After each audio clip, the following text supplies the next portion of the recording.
Цифрлық дәуірдегі құқықтық сауаттылық Қазақстанда кибер қауіптерден қалай қорғану керек? Сәлем достар, сізбен адвокат Тайыр Насханов.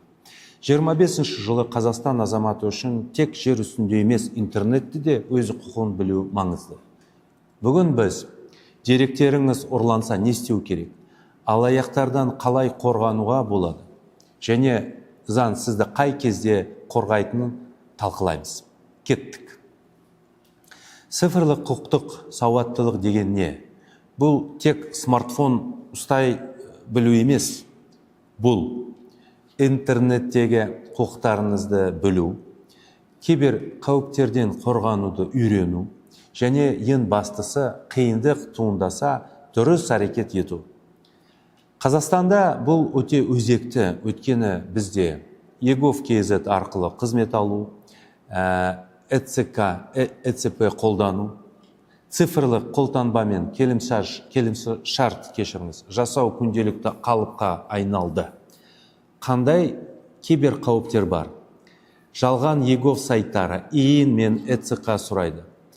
Банктен біз деп қоңырау шалатын алаяқтар. Телеграм боттар мемлекеттік төлем аласын деп алдайды. Онлайн дүкендер мен инвестициялық пирамида. Атыңызға онлайн несие рәсімдегі жіберуі. Қазақстанда сіздің қандай құқықтарыңыз бар? Конституция және жеке деректер туралы заңына сәйкес сізде жеке өмірге қол сұғылмаушылық құқығы бар. Сіздің келісіміңсіз ешкім деректеріңізді жинай немесе тарата алмайды. Егер деректеріңіз ұрланса немесе қолданылса, киберполицияға, прокуратураға, тұтынушылар құқығын қорғау комитетіне жүгіне аласыз. Өзіңізді қалай қорғауға болады?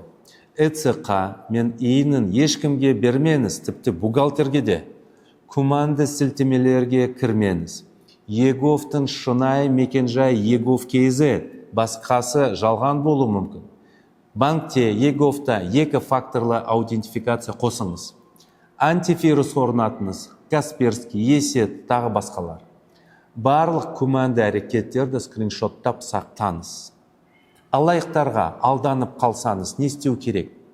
Банкіңізге хабарласып, картаны бұғаттаңыз.